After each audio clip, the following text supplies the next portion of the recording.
cover story for May is an interview with Minda Dutler, writer, advocate, and the first female wheelchair athlete Ironman triathlon finisher.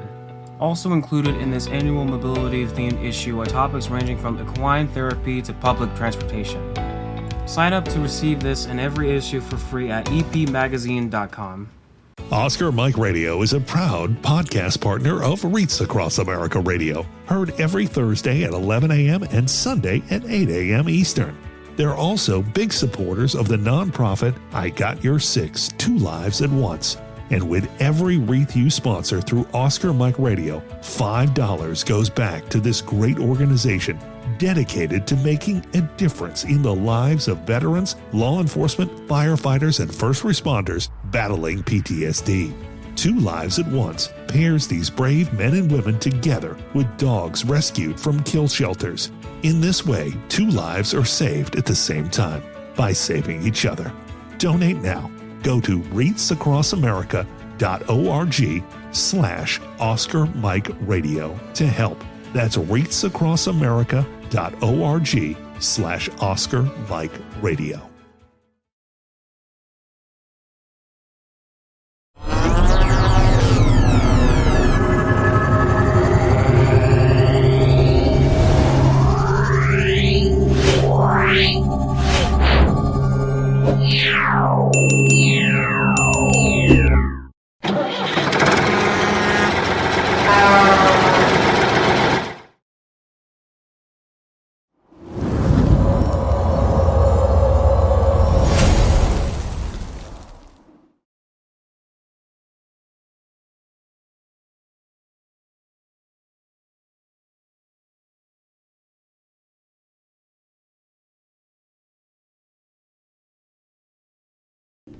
Suicide is preventable, and each of us has a role to play in suicide prevention.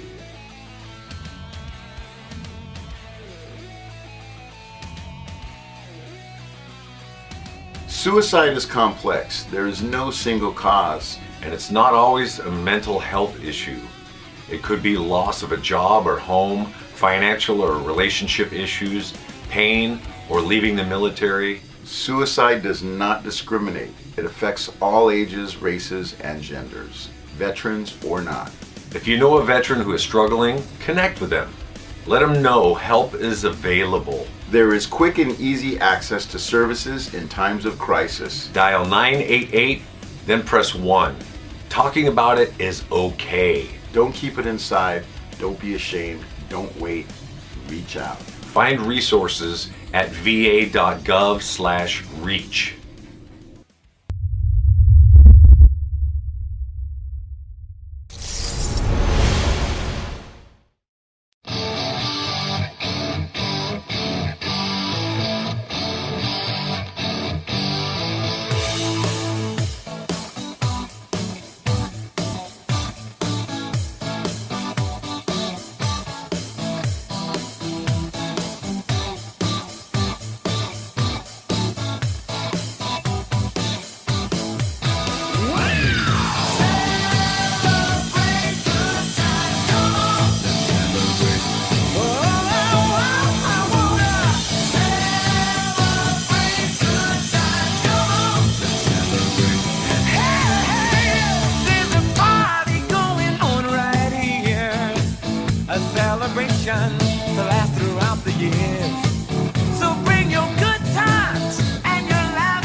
Hello and welcome again to Oscar Mike Radio. My name is Travis. I am your host. Oscar Mike Radio is part of the Hubazoo Network. You can find out more on hubazoo.com.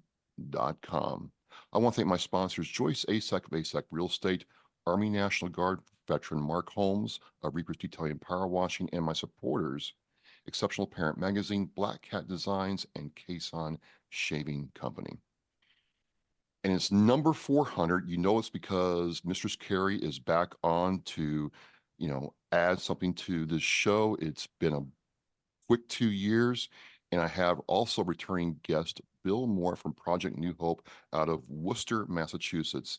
I want to thank you both right up front for taking time to help me make this special moment. I didn't think it would happen when I started Oscar Mike Radio. It's here now, and I'm just pleased to have you both here. Congratulations. Yes, Huge congratulations. accomplishment. Yeah. 400. Yeah, amazing. Were we on your first one? You were on number 137. Mistress came on for 84, and then she's been on 100, 200, and 300. Mistress, you're tied with Tom Kilgannon out of the Freedom Alliance in Washington, D.C. for the most appearances, but he wants to come on again, so we'll see. It's something else. You got to let me lead the pack for a little while. Absolutely. No offense, Tom. We're on this, and as we've gotten connected, Mistress, you start Cocktails in the War Room every Tuesday night. Bill, I've gotten to come out to Project New Hope. I got to go to the Bravehearts baseball game and see what you do. You've been doing this for 15 years, and this aspect of your show came up, Mistress, where you were working with Bill to advocate for Project New Hope. So we'll get into all that good stuff, but before we do, let's do a little refresher here. Bill, can you tell us what Project New Hope is, kind of how you got started with it, and then we'll move to Mistress, please. Yeah, about, I'm going to say 16, 17 years ago, I got a letter from the VA stating that I was 100% service connected, unemployable, and then from that, I retired from the Commonwealth of Massachusetts. I was a social worker with the Department of Children and Families out of the Worcester office. And I retired at the age of 50, and my wife was horrified with that thought of me being around the house and what other trouble I could probably get into. So about 14 years ago, I started Project New Hope to offer free weekend retreats for vets and their families and our Gold Star and Survivor families. And it just blew up. And I remember speaking with, I can't even think of his name here. He used to be the Secretary of the Department of Veteran Services. And he says, Bill Moore comes in here, he's got a Rolodex bigger than mine. And, but it was, being a disabled vet here and just seeing the needs of our veterans and the families and what they're going through. We started Project New Hope, and I partnered with, when I came back, I met with Tracy Valancourt, now Tracy Racine, and she lost her only child, Brian, in Afghanistan. And she gave me $5,000 from Brian's death gratuity money and said, go get your 501c3. And she jumped on board as a board of a director 14 years ago. And here it is, 14 years. And so we do the free retreats, and we'll do matter of fact, in 2 weeks, we're doing a women veterans retreat up in Westfield. And we just got done doing a couples retreat up in Westfield. We rent out a facility up there, absolutely stunning up there. We really like it. And we didn't know it was Mother's Day weekend. And I was like, oh my God. Yeah, but we had five soldiers come in, veterans and their spouses, and they needed it. And if you get a chance, go onto our website and click into retreats and look at the couples retreat we just did and see the testimonials. We've kind of moved over to this new treatment called brain-based healing. So as a vet, going in to meet with a therapist, I'm not going to be talking about the trauma that I had in the military. It's about reprogramming our brain, and just read some of the testimonials. So we've been doing that with the Michael Katina, called the Katina method. And we do a lot of the brain-based healing. We bring in 5 trauma-based specialists. Only 10 veterans can come to each retreat. Each trauma-based specialist is assigned 2 veterans. And we do a lot of wellness. We do the equine therapy up in Southampton. We do the Reiki and massage and reflexology and art therapy and gut and brain health. And it's really taken off. And we're really pumped to be the first to offer this here in New England. And so we're booked up now into 2025. So we also, when COVID hit, we've got from the retreats, we started doing our food pantry and baby pantry. So my main office here is in Worcester on 70 Main Street. And then I have an office up in Westfield in Hampden Ponds Plaza. And we've been up there about several years in Western Mass.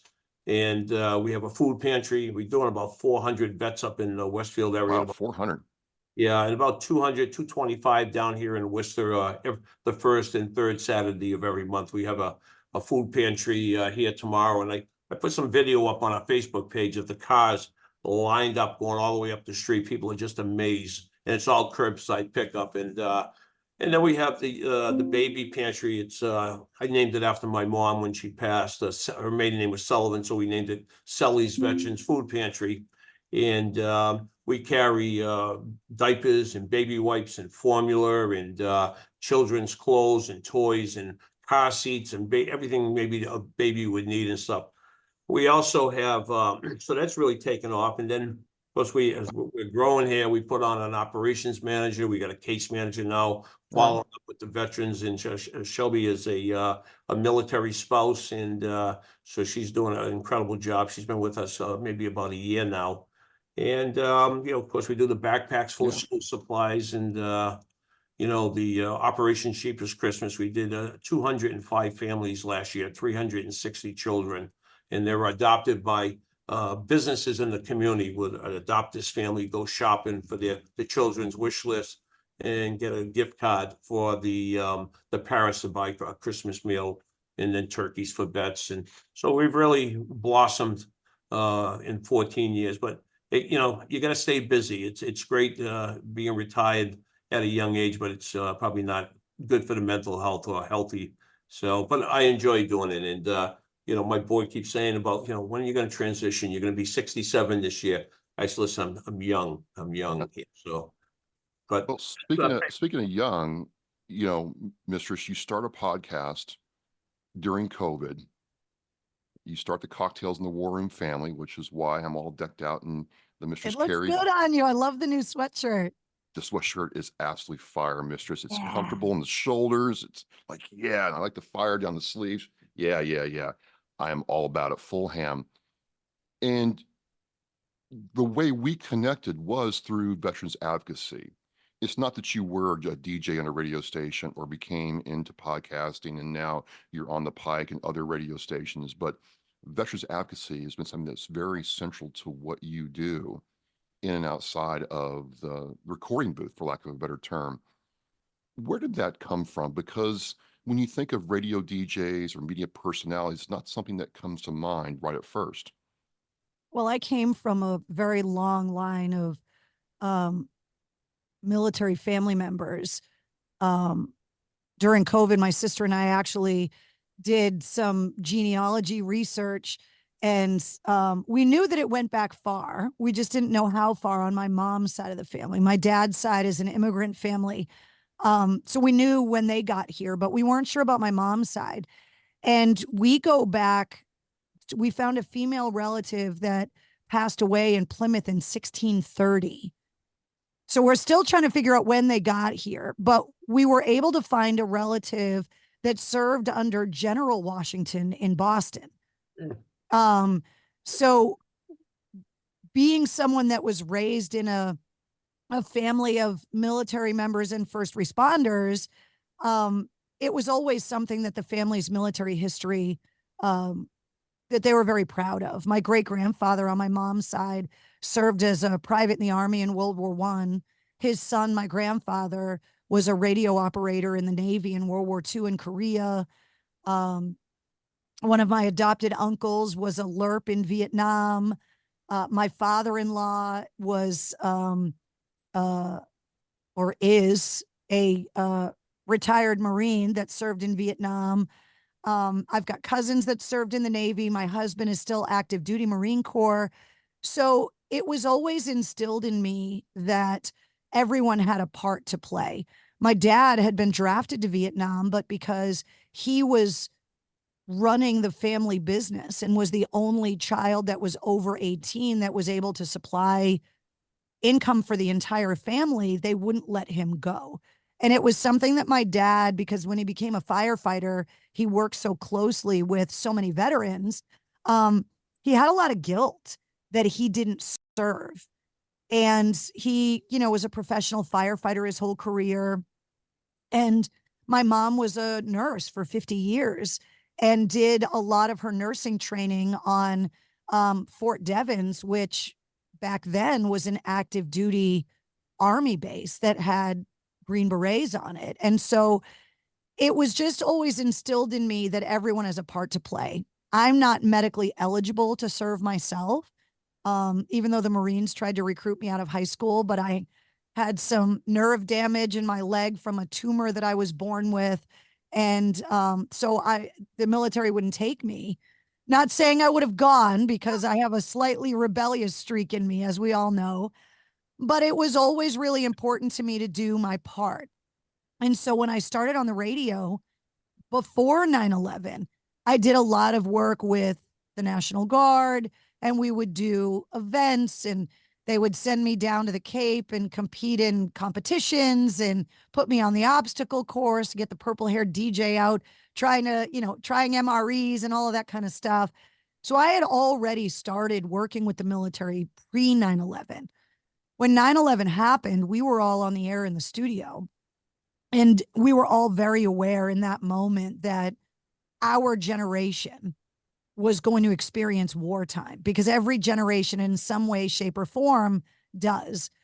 And because the people that were answering that call were listeners of the radio station that I was on and to my show, it became very personal for me really quickly. I started getting letters and care packages from overseas almost immediately. The little hot sauce bottles filled with sand, pictures of guys with, the calendars from the radio station, and Mistress Carrie t-shirts and bumper stickers and all of that kind of stuff, which is what led me to try to go over and get embedded with troops. Right.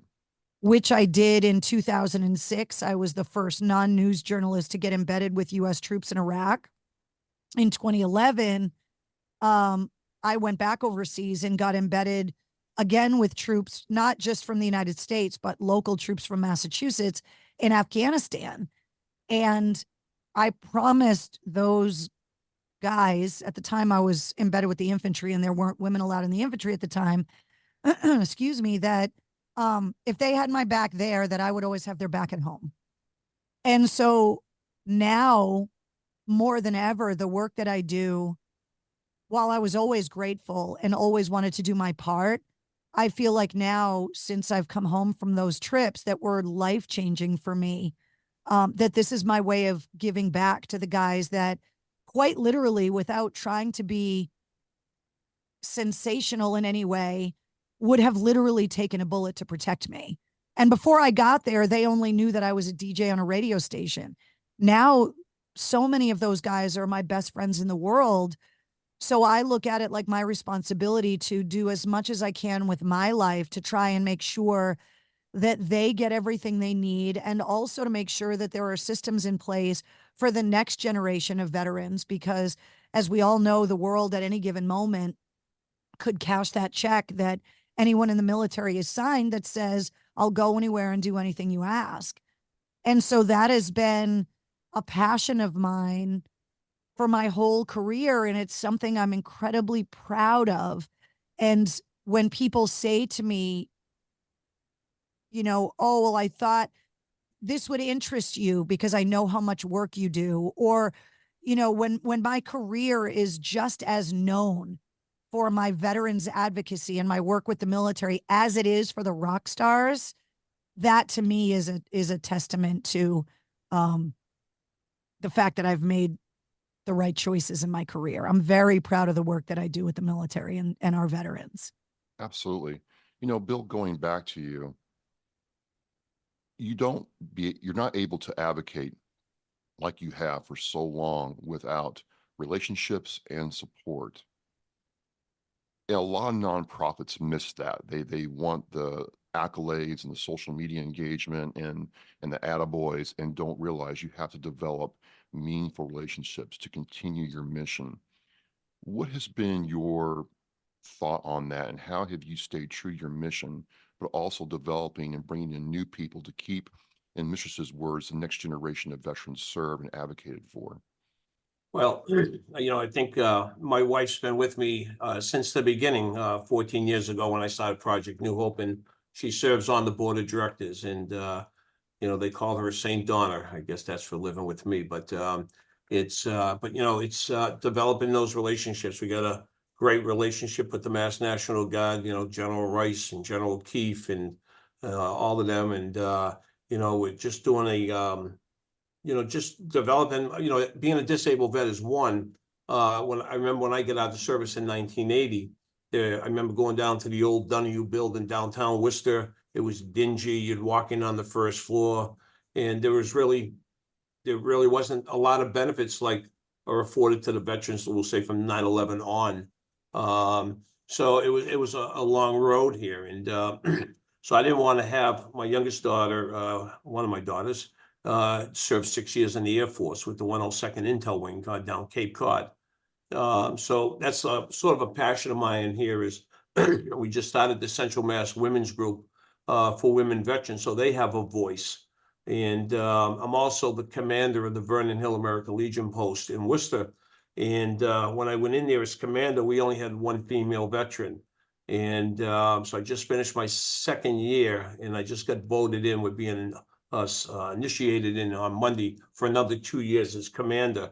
And I have 16 women veterans now in the Vernon Hill American Legion post. So it's, I think just being a veteran, it kind of breaks down the barriers. And, where our food pantry is, a lot of veterans, they need the help, but, you'll always hear them say, give it to somebody that needs it, when in fact they need it.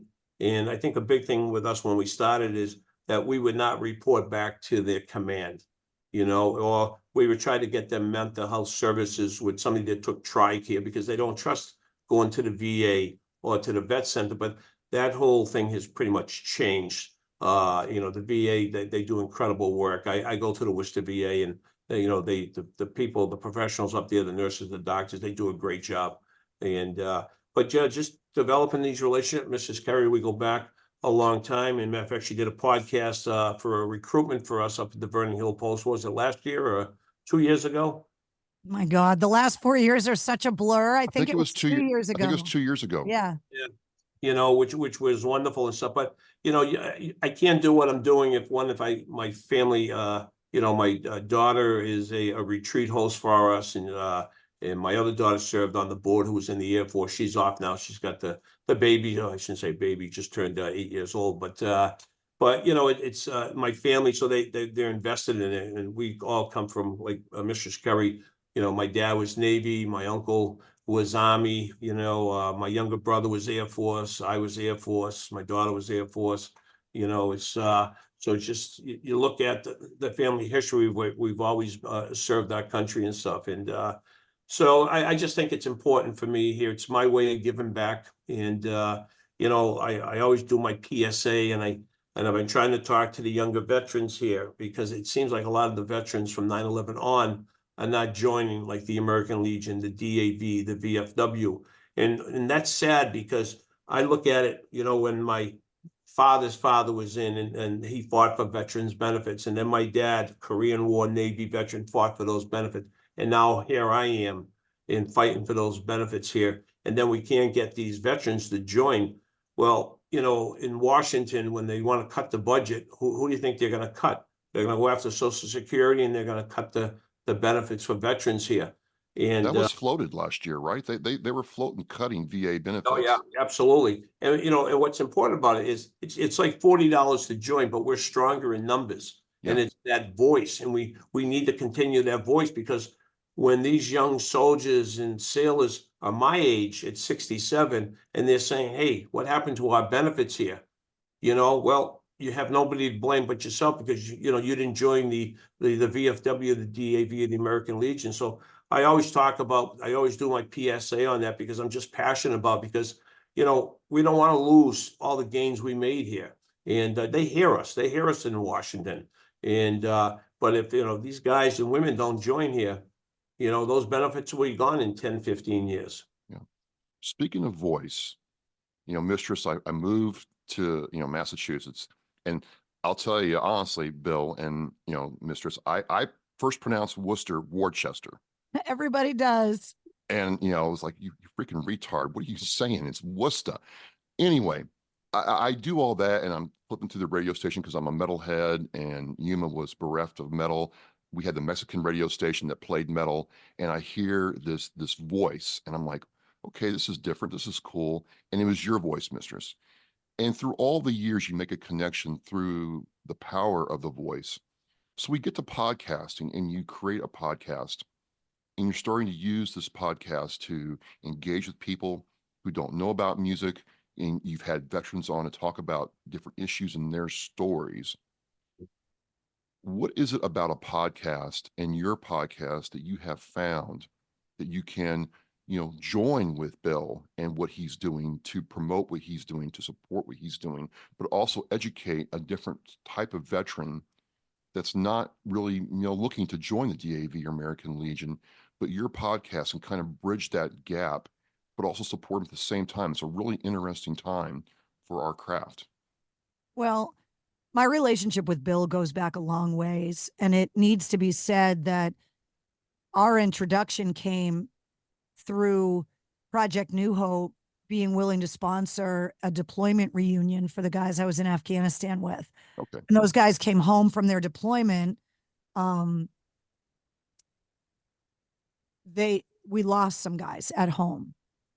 And I believe at last count, it's a dozen that we've lost to suicide out of the same battalion, which is unbelievably tragic and horrific. And I've been to more military funerals than any person should ever have to go to. And after we lost the first couple of guys, a conversation started about how we could try and stop it and re-engage these guys and help the reintegration process above and beyond the yellow ribbons and everything that the actual military does to make that transition home. But what could we do on the civilian side, on the nonprofit side?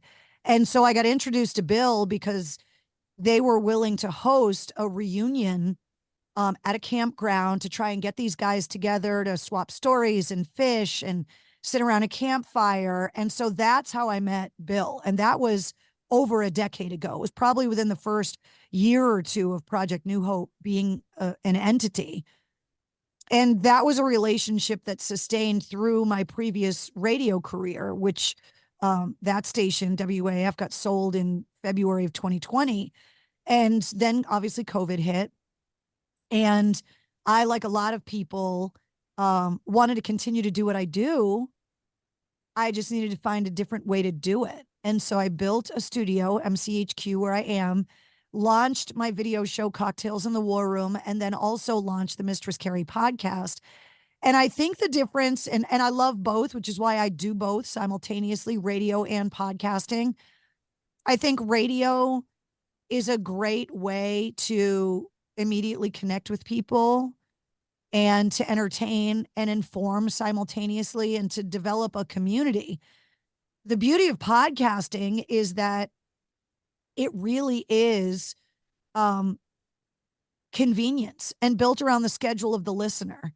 Unlike radio, which is you have to tune in at this time to hear this, with podcasting, the biggest difference for me is that I can talk as long as I want and I can say whatever I want and not have to worry about FCC restrictions, which is something as a career radio person is always top of mind. When I put the headphones on, it's like my brain says, okay, there are certain words you can't say, certain phrases you can't use. And so for podcasting, it really is on demand. It's at the discretion of the listener. If they want to listen to the first half and then come back and listen to the second half, if the topic is or isn't interesting to them, they can skip over it or they can share it and make sure that other people know that it exists. And so for me, starting the podcast, it's a rock lifestyle podcast. But I wanted the freedom to be able to put anything under that umbrella that interested me.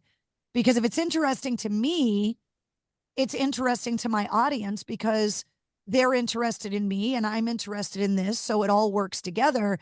And so while the lion's share of the content that I do is rock band related, interviewing the actual musicians.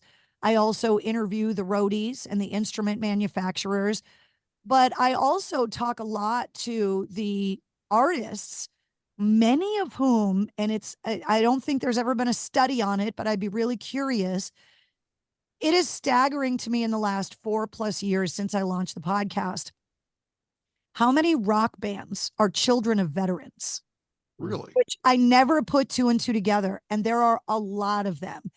And my untrained, unscientific brain, in having this conversation with these artists, we talk about the dedication and the hard work ethic and all of the things that you have to have a successful career in the military, and how those traits get passed down from parent to child. And so while these children are growing up with a very different type of pursuit, those learned behaviors of hard work ethic, the drive, all of those things they're inheriting from their veteran parents. And so we talk a lot about veterans' upbringing, veterans' issues with the rock stars I talk to. But then I also wanted to have the freedom on the show to be able to talk about the nonprofits and the advocacy, because I've seen the soldiers, the airmen, the sailors, the Marines, now the Guardians, and what a huge role music plays in their lives. I got to go to a USO concert in Baghdad on September 11th in 2006, and I bumped into my friends from Drowning Pool who were on a USO tour, and they were playing in Baghdad in front of like 4,000 soldiers in uniform on the 5th anniversary of 9/11. And they asked me, would you go up and introduce me? I thought for sure the last thing I was going to do was introduce a band on stage in Baghdad on the 5th anniversary of 9/11.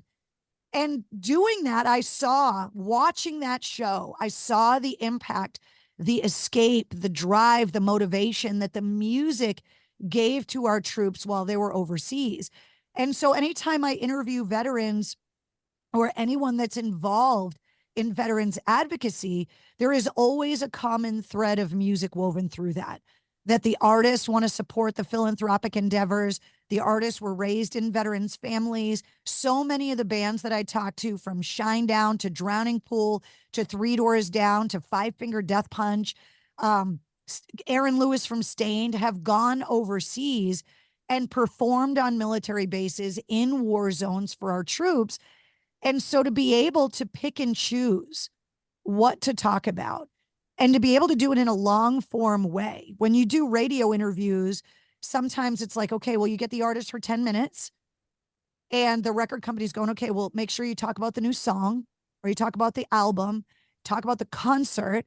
And so it chips away at the time. Then you got to play the song. Then there's commercials. So the amount of time shrinks to dig into the people that are behind the songs. And the podcast not only gives me the ability to allow the audience to get to know the artist the way I know them personally, but it also gives the artist and I the freedom, the time, and the platform to discuss the things that we're passionate about. And so often the passion that gets discussed is our veterans community and veterans advocacy. So it all kind of fits together, but to be able to do it in a long form way is a lot different than being able to do it on the broadcast side. What's it done for you, Bill, to have someone like Mistress support you? And it sounds like, from what we've learned, that you supported her and now she's supporting you. What's that relationship like to you at this stage of Project New Hope? I think it's very important, and I remember we did that for that unit there. Tom Stewart, he was the commander over there. He serves on my board of directors now. And we had Gary Sharon, Mistress Carrie brought Gary Sharon into play, and I think it was his younger brother with them, and sitting around the campfire on the beach there, and just seeing that connection was very, very powerful for me and stuff. Because I've been out of service a long time, and it's but we're still, I'm an old time vet, but seeing these younger vets here and getting together, and like Tom Stewart always said, we have that camaraderie with one another, but then when we return home, we all go our different directions. And I think that's like the piece that is missing there. And it's that connection.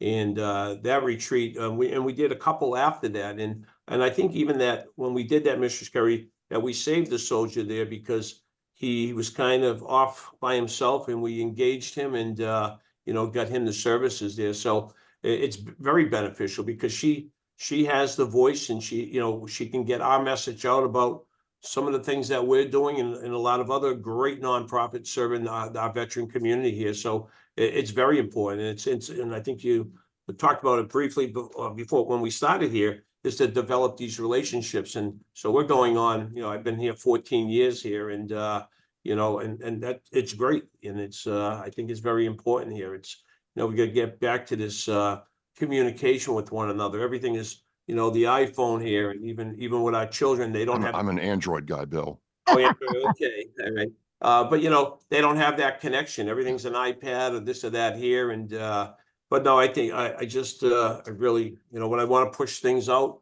she's very gracious to help me get that message out. So, Mr. Carrie, thank you for that. Well, I think we can all agree that if veterans can solve all of the issues that exist in the veteran community, it would have been done already. Right. And because the percentage of America that is active in serving is less than 1%. And I believe the statistic about veterans is 3% of the population is veterans.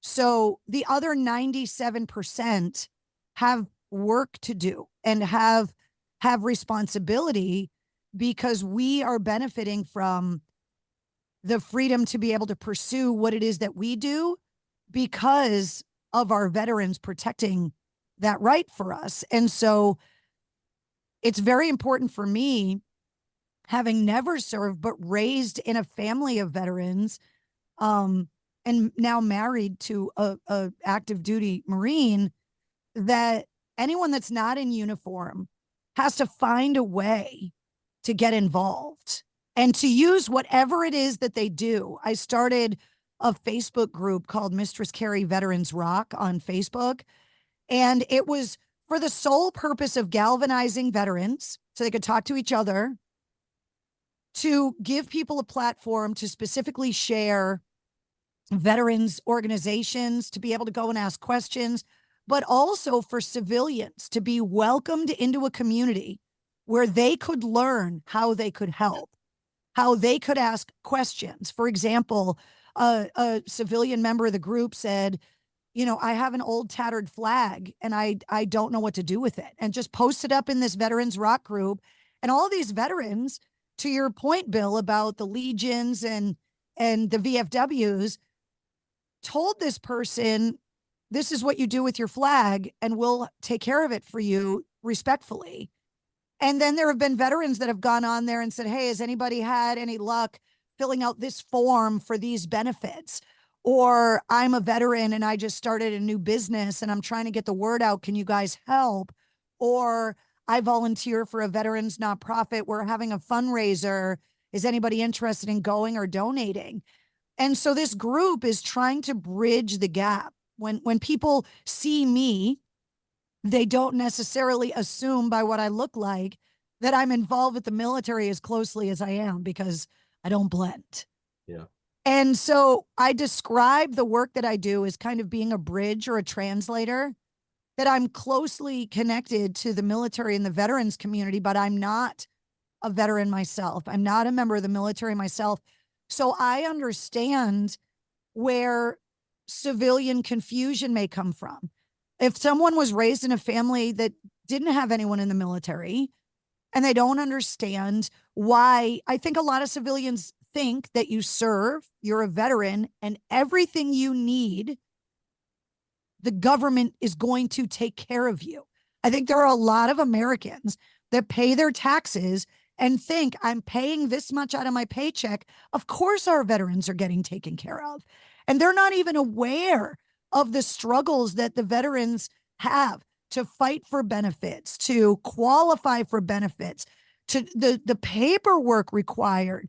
And they just don't know. And so I feel like my responsibility, you know, you guys are veterans. You understand how to navigate the system, but you also don't understand what it's like to be, for lack of a better word, an uneducated civilian when it comes to navigating the military, the VA, and just the process of being a veteran. And so I think for the other 97% of us, it's about educating ourselves, learning what we can do, advocating for those, even if they're not a member of our own family or our own social circle. And I think that is kind of the puzzle piece that I can play, is to try and bridge civilians together that want to support our veterans and our military and don't know how. Yeah. And so I feel like that's my role in this. I know a little bit, but I don't know it all. It's like I tell people I've peeked behind the curtain at the Great and Powerful Oz. So I know this much to be dangerous, but I'm very quick to make sure that I remind people I have never served. I am not a veteran. I do not put myself in that category, but I'm very strong in my belief that all of us have a way that we can assist our veterans in what we do. Find a way to help doing what you're best at. You know, that thread you were talking about, I want to give a shout out to Suzette from Indian Ranch, because I meet a lot of these musicians that come down to Indian Ranch, and they come up to our booth. They allow us to set up a booth there to get information out about the services that we provide. And we're there for every concert for the last couple of years. So I want to give a shout out to them. But having these veterans or children of musicians come up and say, my dad served in the Marines and thank you for what you're doing, or giving us a shout out on stage. And so you hit that right on the head there. And for a small nonprofit like us, you know, that's big for us. But, and then of course we always recognize, I'm always looking to recognize the Vietnam veterans. I got the little 50-year anniversary pins, and I got the citation from the presidents, and I go up and shake their hand and present that. And Mistress Carrie was right as well there. You know, we weren't getting funding from an organization, we'll say with the United Way here in Worcester, and they thought that because I was a veterans nonprofit, that we were getting all this funding from the Department of you know, the VA and everywhere else. I says, I'm just like any other nonprofit here trying to survive here. And you know, things have turned for the positive there. But you know, I think a lot of times they don't see us, they don't see us veterans, and they don't see that we have spouses and we have children too. And the money's going to the same organizations, but the VA is not really, the veterans nonprofits are not even on that radar. And it's hard, but you know, we've been plugging along here, but it's all that public. We have a group, Liberty Mutual, that is in our food pantry today, volunteering, putting together the food orders for the veterans coming in tomorrow. I think we got 120 veterans coming in tomorrow morning. So you hit that right on the head. So that's all I just wanted to say. I wanted to give a shout out to them because, you know, they don't have to let me in there. And that's exactly what I'm talking about. Yeah. They're doing what they can do to help. Absolutely. And that's all we want everybody to do, is just find a way, doing what you're good at, to help. And how I pay them back there is I mention them and say, we got to work together here. So they're supporting me and helping my veterans. So I got to give a shout out to them. And another a friend that does a lot is Rod Haddad from Naples in Shrewsbury. And, he provides food for, I had a big banquet, or we had the 25th Marines, they were deploying.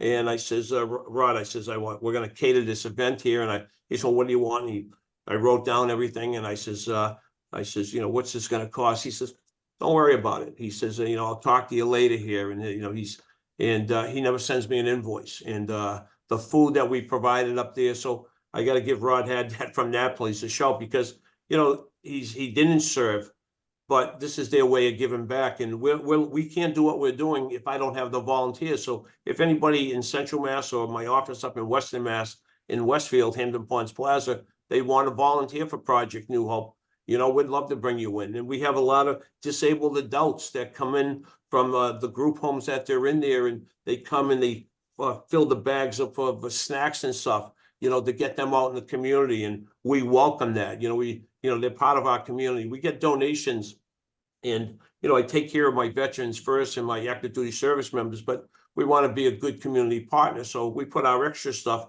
back out into the community. So, it's one hand helping the other here. And, you can't do what we're doing if we're not collaborating with one another.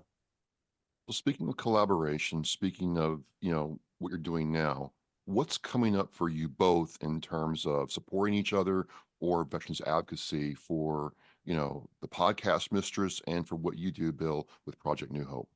I'll let Mistress go first. Okay. Well, this year I have a lot of lofty goals for myself, my company, and expanding, working on bringing in some more radio stations. I work for a lot of different radio stations around the country. I'm even on AFN overseas, which I was so excited when that happened. It was always a career goal of mine. So to be able to expand and work with different stations around the country, to get to widen my platform, welcome more people into the Mistress Carrie universe has been a goal. But one of the other things, coming out of the sale of WAAF, navigating COVID, the growth pains of starting my own company, it's been 4 years now. And like the stabilization has started to happen, right? Where there's, anybody that starts a new business, those growing pains and trying to figure out, how to get from day to day. And so now it's a matter of trying to get involved with more events and really trying to expand. And I was hoping I was going to have all the details to talk about it today. I don't have all the details, but I will tell you on your show first. I had the opportunity to partner with a friend of mine that owns an ice cream company, and he makes ready meals and ice cream cakes. And he also makes ice cream for adults that has alcohol in it. And he is an old friend of mine that used to work in radio with me. He calls himself the Ice Cream Alchemist, and he's in Topsfield, Connecticut. And, he's in Thompson, Connecticut, excuse me. And he approached me and said, I want to do something and I want to partner with you, but it has to be 100% nonprofit. I'm not doing this to make money. I don't want you to make money on it either, but I want to partner on an idea. And so we have been developing, I am not on the chemistry side of it, I am on the taste testing side of it, a Mistress Carrie ice cream. Yes. And it is the color of my hair. Check. The recipe coming from the Ice Cream Alchemist. I don't have the entire recipe memorized, but obviously it has blueberries and blackberries and raspberries in it. But it also contains things like tequila and limoncello. And the goal of it is to create this pint of ice cream that will be available for purchase on site at his business, where all of the money raised from the purchase of this pint would go to a charity of my choosing, as long as all of the money went to charity. Like I said, the Ice Cream Alchemist is not going to make any money, and neither am I. And so he said it could be any organization that I chose, but they had to be local. It had to be a local nonprofit that was doing work in the community. And so I reached out to Bill and said, would you be interested in being the beneficiary of this ice cream? And he just texted me, he messaged me back, and he's like, yes, of course. When are we doing this? And so we have been waiting for the final recipe. I've been taste testing. It's a tough job, but somebody has to do it. Well, I mean, you're the right person. And then obviously working out all of the logos and the packaging for it. There's a lot of behind the scenes work to roll out something like this. Obviously, we're coming into the summer season in New England, so seasonal workers and making sure that we've got enough of the ice cream ready to go. And then the goal was to have a big launch party on location to announce the ice cream, which I'm kind of letting it slip here, but it's fine. And to do a big launch, and Bill and his team are going to come down. I'm going to go down and set up, and we're going to encourage people to come down and support Project New Hope and to get this new Mistress Carrie ice cream. And so it's a way that, again, a business wanting to just do something and use what they have, their resources, to be able to just help and get involved. And so it's this amazing partnership, and it's going to happen this summer. We're working out the details. We're going to figure out when we're going to do it. And we're going to have this big ice cream launch event this summer. And I will tell you this, it's delicious. Mm. Well, I will have to take a ride or drive down there and verify that. So that's just the best part about doing Oscar Mike Radio and hearing stuff like that, where it's like you said, a civilian never served before gets with another civilian who hasn't served but knows where the need is, and something good happens out of there. That's the best part about this whole thing. And we're smart enough to know what we don't know, right? Yeah. So I've had so many people ask me, well, why don't you start your own foundation? Carrie, why don't you just have your own nonprofit? And my answer is always, I'm not going to do a better job advocating for veterans than Bill Moore and Project New Hope. There are so many amazing veterans organizations that have chosen a lane to supply education, medical treatment, food pantries, retreats, whatever it is. I'm not going to do a better job than Bill. So why would I try? We're all better off if I do what I do best to assist Bill in what he does best. He knows this better than I do. So why would I try to do it myself when I can help Bill do what he does, because he's the best at it? Mr. Moore, what do you got going on for the rest of this year? That's I don't know if you can top It's hard that. to follow her, it's what I got going on June 6th through the 10th, I have a women veterans retreat up in Westfield. We have 10 women veterans coming in, and we're doing this new treatment called brain-based healing.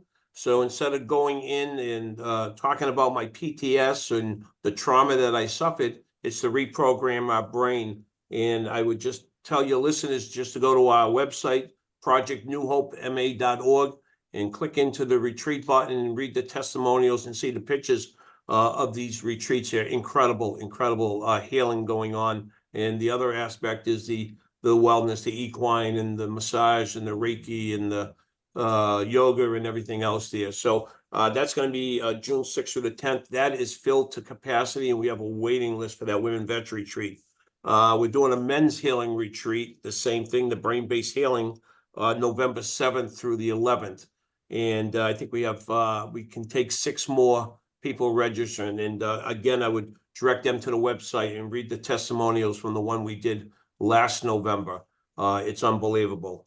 And then the other 2 things I got going on, people tell us we're crazy here, but we're doing our 10th annual motorcycle run on August 17th. And we're also doing, I think it's our seventh annual Birdies for Vets on the same day. So we have the motorcycle run kicking off at in the morning, and I go over to Wagner Motorsports in Worcester, and I send them off, and then I get in my car and I zip over to Heritage Golf Course in Charlton, and I speak to all the golfers over there and get them off on their golf carts, and then I zip back to the Vernon Hill American Legion post to welcome the riders back. And so I'm back and forth between the golf fundraiser and the thing, but it's been going very, very good. So those are our 2 annual fundraisers we have. The golf tournament, we're still looking for 6 foursomes to sign up, and then our field will be filled on August 17th. And all that information is on our website. They can register online. And Travis, I thank you for allowing me to get to know about these retreats and the dates and the food pantry and it's Carrie, you brought up the thing here about a lot of these men and women are struggling here, and they feel, and I've heard it numerous times, that my family's better off without me, and they're not. And I worked for the state for over 25 years. I was a DVOP, Disabled Veterans Employment Rep. This is my passion here. And we do have the inroads, and we do have the contacts to cut through the red tape. And we have a national service officer that comes to Project New Hope each month, and he does claims for our veterans, our military, and the widows of our veterans here. And this is all free. We don't charge anything. I've been doing this for 14 years. I'm a volunteer CEO, president of Project New Hope. I don't draw a salary. My wife doesn't draw a salary. My board members, I mean, I got Marines, Army, Air Force here, and then our spouses. And we couldn't do, and Carrie couldn't do what she does, if we didn't have our spouses in the background and doing us. Her husband is serving active duty. I'm a veteran. I would have been lost without my wife for 40 years here and stuff. So I got to give a shout out to all the spouses out there as well. Thank you for what you do. And matter of fact, I had my case manager just walking in here, Shelby. I'll have her just come around and just say hello. And her husband's active duty Army in the Mass National Guard. Come over, Shelby, say hello. Hi, Shelby. Shelby, what a pleasure to meet you. Nice to meet you guys. I always throw her under the bus. He sure does. And I also want to make sure that I thank, all the radio stations and all the bands and everyone that helps to give me the platform, because I can't do what I do without the people that are giving me the platform to be able to talk about it. The Pike here in Worcester, has never said, don't talk about that, or don't. They're always like, what are you doing? How can we help? The staff of people that we have around us, and then also, staff of people at home, my husband, my family. Anytime that I put together some kind of a charity event, or, I need help getting the word out, or I need volunteers, my family is always there to be like, sure, we'll come and stuff envelopes, or we'll come and pack care packages or whatever. And, we ask a lot of the people around us, our corporate sponsors, our families, our friends. And Bill, I know that I can speak for you when I say this. Very few people say no to us. Right. And that's a great thing. Fantastic. Yeah, it really is. I mean, it's, I always, I'm always asking this stuff, but I don't like to go back to the same people. And, like Rod, my friend Rod from Naples, and, he says, I just wanted to pay him back, and like, hey, I wanted to thank you for doing it. And how do I do that? I give him a shout out here and I say, hey, Naples in Shrewsbury here. That's how I can help him out, because he won't take anything from me. He says, if I can't afford to do it, I wouldn't do it. But I believe in your mission and what you're doing here. And so that's why we do. And I've advertised with my buddy, Mr. Ruggieri, down there at the radio station with Mistress Carrie. And he's a great guy from Grafton Hill. And but no, it's we can't do what we're doing, and it's the community. I'm glad to see the community starting to wrap their arms around us, because we can help them out as well. It's a tough time we're doing here. This woke thing they talk about, and I always say, just turn off the TV and just go back to your community, because there's a lot of good things happening in our community, and just turn off that TV and just get involved in your community. Sure, and stuff. sure. Well, for people watching, this show, I want you to understand that, because I get asked this question all the time, Bill and Mistress, what can I do? I'm a civilian. You've just heard how you can advocate with what you have, and you can start right where you are. So I want to thank you both for coming on and talking with me. And, I always learn a lot from you both. You all have had a very profound impact on my life. I will have the links to Project New Hope and Mistress Carrie's work in the Oscar Mike Radio show post. If you're a podcast fan, listen to her show. If you're in the Worcester area, go by and check out what Project New Hope is doing. And just to close this out, I just want to thank you all for the effect you've had on my life. I remember, bringing my rig to your office, Bill, in Worcester, and you were totally cool. And we talked for a good hour. We had a good time. And Mistress, you've been there, almost from day one. And I really appreciate all your mentorship and guidance over time. We're going to close out this show now. Any closing thoughts before we shut this down, ladies and gentlemen? Well, I think, first of all, congratulations on episode 400. I think anybody that does any kind of work behind a microphone understands that the milestone of 400 of anything is spectacular. And you're the perfect example of someone that has created a new life and found, this amazing platform and purpose, utilizing what you're great at following your service and educating people that have never served, galvanizing those that have, and giving a platform to people that are working towards the goal we all have, which is to make sure that our military and our veterans community is protected and thriving for the next generation is exactly what we need. And, you know, I don't think you could have ever imagined being the seasoned host that you are all those years ago. And now look at you 400 episodes later. You know, I have a lot of work to do to catch up with you. I'm only in the couple hundreds episodes. But 400 episodes, it's huge. So congratulations. You should be really proud. Thank you so much. Thank you. Yeah, congratulations on number 400 and having us back here. And I just let your viewers know, you know, Memorial Day is coming up here. So let's honor and remember our fallen warriors from all eras, and, you know, go put a flag on your loved one's grave. I do it every year, and I do my dad and my uncles and family friends here, and go out to the different cemeteries. So that's what's important to me. So I just want to thank you again, Travis. Mistress Carrie, thank you for doing what you do, and I look forward to going down to Connecticut and launching that ice cream. Wait till you taste the ice cream, Bill. It's delicious. All right. I hope there's some Grey Goose in there or whatever, but I just want to say one thing that Bill just brought it up. One of the things that I talk to a lot of people about is the understanding of the difference between Veterans Day, Armed Forces Day, and Memorial Day. And there are people that over the long Memorial Day weekend will thank veterans for their service or say Happy Memorial Day, meaning well and not understanding. And so for people that are in the civilian population, not understanding the power and the sadness that can come with Memorial Day weekend commemorates the sacrifice that was made by our fallen military. For a lot of veterans, it is not a happy day, not a day to take advantage of retail sales and barbecues, but a day that they are in solemn remembrance of a brother or sister in arms. Armed Forces Day celebrates those that are actively in uniform, and Veterans Day in November is the day that you thank people for their service. But Memorial Day is for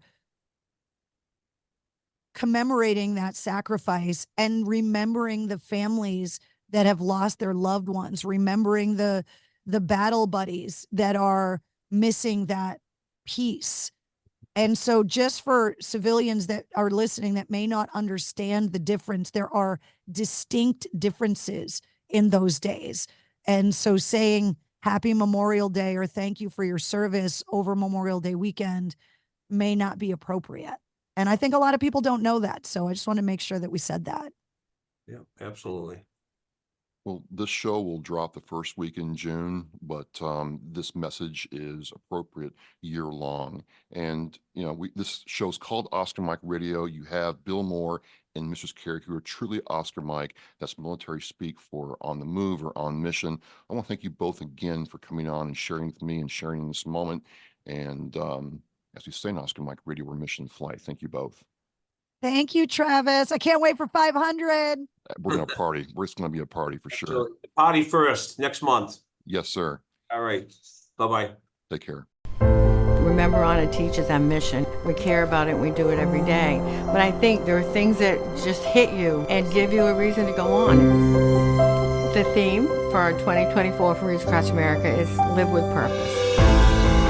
It just seemed to fit in with the vows of the REAP, the 10 attributes that we feel represent our United States military. I thought, what a great opportunity to put those two things together and show our kids through how we act some of the things that can make their lives better, their communities better, and by doing that, the country better. For me, Live with Purpose, I think, it's a mindset. Set some guidelines and then go out and purposefully make life different, make a change. It's an opportunity to set an example.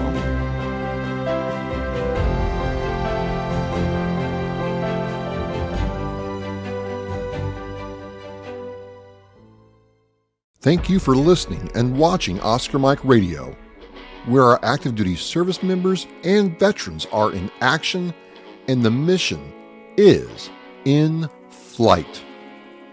Oscar Mike Radio is an oversized load, co-Sinister One production.